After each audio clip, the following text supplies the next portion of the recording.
हरे कृष्ण। ओम नमः भगवते वासुदेवाय। ओम नमः भगवते वासुदेवाय। ओम नमो भगवते वासुदेवाय।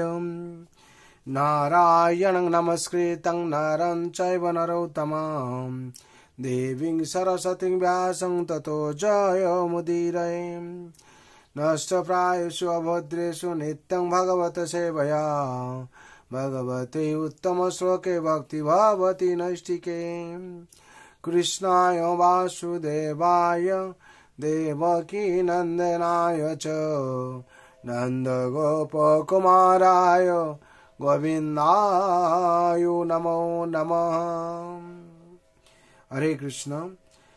आज श्रीमद् भागवतम स्कंद 7 अध्याय 7 श्लोक संख्या 39 39 नंबर। राय कलत्रं पशव सुतादयो गृह्यामहि कुञ्जरकोशभूतयो सर्वे अर्थकामा खनभङ्गुरायुष कुर्वन्ति मत्तस्य कियत् प्रियं चलाम्। এখানে অনুবাদে বলা হচ্ছে, মানুষের ধন, সুন্দরী এবং বান্ধবী, পুত্র কন্যা, গৃহ, ভূমি, গাভী, হস্তি, অশ্ব আদি গৃহপালিত পশু,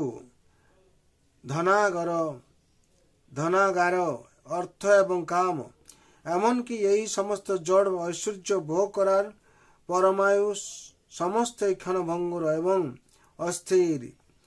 যেহেতু মনুষ্য জীবন অনিত্য, অতএব যে ব্যক্তি বুঝতে পারছেন যে তিনি নিত্য, সেই বিচক্ষণ ব্যক্তিকে কি এই সমস্ত জড় ঐশ্বর্য সুখ প্রদান করতে পারে?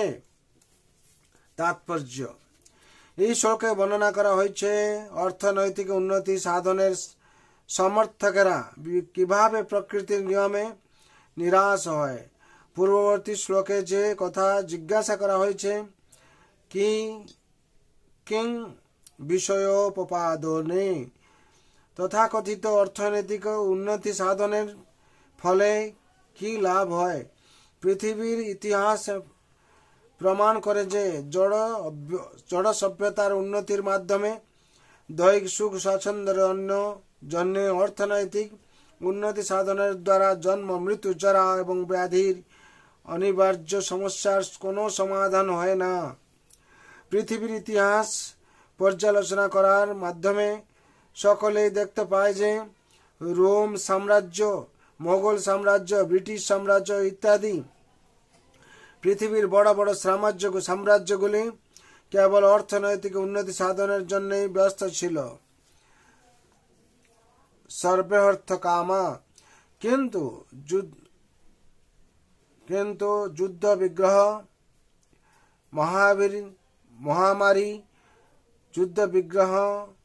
মহামারী, দুর্ভিক্ষ ইত্যাদির দ্বারা প্রকৃতির নিয়মে সেগুলি একে একে ধ্বংস হয়ে গেছে।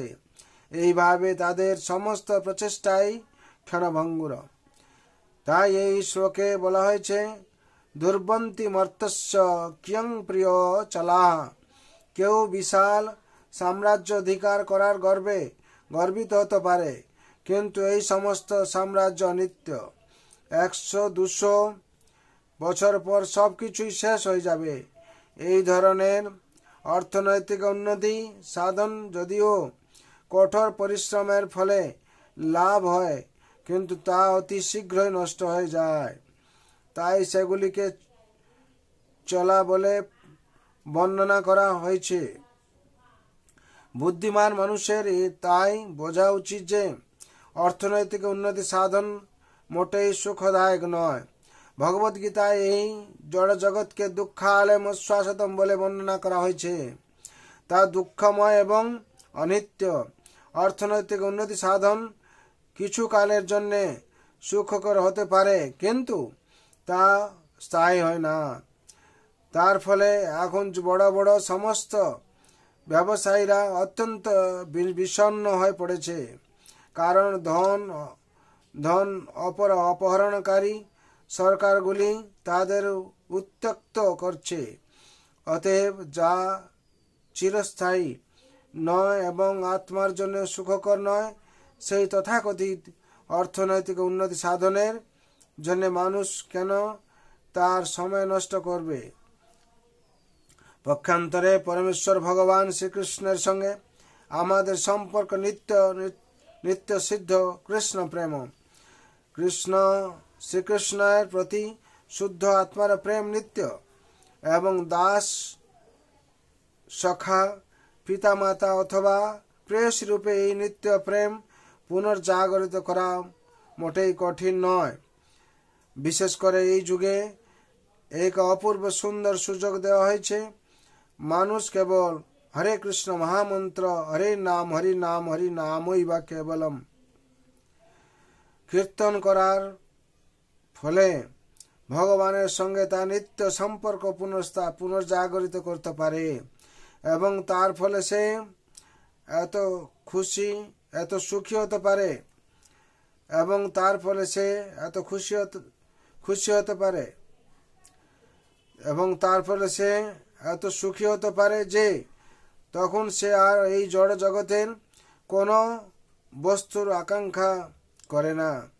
সেই সম্বন্ধে শ্রী চৈতন্য মহাপ্রভু বলেছেন, ন ধনং ন জনং ন সুন্দরী কবিতাং বা জগদীশ কাময়ে।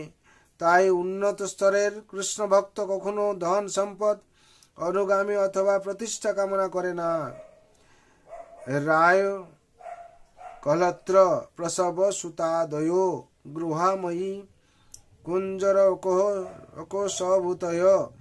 যে সমস্ত কুকুর এবং শুকররা শ্রীকৃষ্ণের সঙ্গে নিত্য সম্পর্ক পুনর্জাগৃত করতে পারে না, তাদেরও জড় ঐশ্বর্য জাত সুখ লাভ হয়, যদিও তা ভিন্ন মানের। কিন্তু মনুষ্য জীবনে শ্রীকৃষ্ণের সঙ্গে আমাদের সুপ্ত শাশ্বত সম্পর্ক পুনর্জাগরিত করা সম্ভব। তাই প্রহ্লাদ মহারাজ এই জীবনে অর্থদম বলে বর্ণনা করেছেন। অতএব আমরা যদি অর্থনৈতিক উন্নতি সাধনের অর্থহীন প্রচেষ্টায় আমাদের সময়ের অপচয় করার পরিবর্তে ভগবান শ্রীকৃষ্ণের সঙ্গে আমাদের নিত্য সম্পর্ক পুনর্জাগরিত করার চেষ্টা করি, তাহলে আমাদের জীবন সফল হবে। তাহলে এখানে শ্রীমদ ভাগবতমের সপ্তম স্কন্ধে সপ্তম অধ্যায় 39 নম্বর শ্লোকের তাৎপর্য সম্পূর্ণ হলো। বিশেষ করে এখানে বলা হচ্ছে যে মানুষ জন্ম কি করে সফল হবে। বিশেষ করে আমরা যত চেষ্টা করেছি অর্থ রোজগার করার জন্য, অর্থের জন্য সমস্ত সময় আমরা বিনিয়োগ করেছি, কিন্তু তাতে দেখা যাচ্ছে আমাদের সমস্যা সমাধান হয়নি। টেম্পোরারি হতে কোনো রকম সমাধান হয়েছে, কিন্তু নিত্য সমাধান হয়নি। কেন? জন্ম মৃত্যু জরা ব্যাধি যে চক্র, তাকে কোনো রকম আমরা সমাধান করতে পারিনি। তার জন্য এখানে বলা হচ্ছে বড় বড় ব্যবসায়ীরা, বড় বড় সাম্রাজ্য, যারা যেরকম বলা হচ্ছে মুঘল সাম্রাজ্য, ব্রিটিশ সাম্রাজ্য, আর হচ্ছে এইভাবে বিভিন্ন বর্ণনা করা হচ্ছে যে সাম্রাজ্যগুলো অর্থনৈতিক উন্নতি সাধন করার জন্যে সব সময় প্রচেষ্টা ছিল, কিন্তু করে কেউ সমস্যার সমাধান করতে পারেনি। তারা এক সময় কি হয়েছে না, তারা বিনাশ হয়েছে। কিন্তু বলা হচ্ছে কেউ বিশাল সাম্রাজ্য অধিকার করার গর্বিত হতে পারে, কিন্তু এই সমস্ত সাম্রাজ্য অনিত্য। 100-200 বছর পর সবকিছুই শেষ হয়ে যাবে। এই ধরনের অর্থনৈতিক উন্নতি সাধন যদিও কঠোর পরিশ্রমের ফলে লাভ হয়, কিন্তু তা অতি শীঘ্রই নষ্ট হয়ে যায়। তাই সেগুলিকে চলা বলে বর্ণনা করা হয়েছে বুদ্ধিমান মানুষের। তাই বোঝা উচিত যে অর্থনৈতিক উন্নতি সাধন মোটেই সুখদায়ক নয়। ভগবদ্গীতায় এই জড় জগৎকে দুঃখালম অশ্বাসতম বলা হয়েছে। তার জন্য এই দুঃখালম, এই অশ্বাসতম আমরা বাস করছি। আমাদের এই দুঃখালম অশ্বাসতম থেকে কি করে উদ্ধার পাবো, সেই প্রচেষ্টা করা উচিত। যদি আমরা ভগবান শ্রীকৃষ্ণের চরণে আত্মসমর্পণ করি তাহলে কি হবে না আমরা এই জন্ম মৃত্যু জরা ব্যাধি চক্র থেকে মুক্তি পাব আর অবশেষে ভগবানের কৃপা লাভ করব আমরা।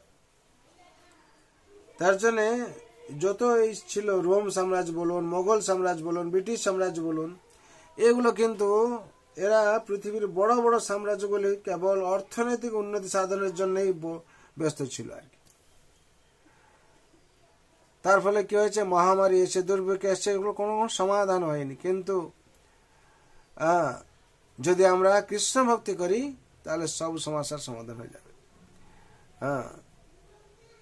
সদা শব্দে বিশ্বাস করে সুদৃঢ় নিশ্চয়, কৃষ্ণ ভক্তি করলে সর্বকর্ম কৃত হয়। তার জন্য আমরা ভগবান শ্রীকৃষ্ণের চরণে আত্মসমর্পণ করে ভগবানের নিত্য সেবা, নিত্য দাসত্ব গ্রহণ করে আমরা জীবনকে সার্থক করে তুলব। তার জন্য ভগবান রাতুল চরণে সবাইয়ের জন্য আমার প্রার্থনা রইল। সবাই আনন্দে থাকবেন, শান্তি থাকবেন, পরা শান্তি পাবেন। সর্বে ভবন্তু সুখিনঃ, সর্বে শান্তু নিরাময়, সর্বে ভদ্রাণি পশ্যন্তু মা কশ্চিৎ দুঃখ ভাগ ভবেৎ। जय जय जय श्रीमद् भागवत महापुराण की जय, जगत गुरु शिल प्रभुपाद की जय, श्री गुरु महाराज की जय, अनंत कोटि वैष्णव भक्त वृंद की जय, उपस्थित भक्त वृंद की जय। निताय गौर प्रेमानंदे। हरि हरि बोल, हरि हरि बोल, हरि।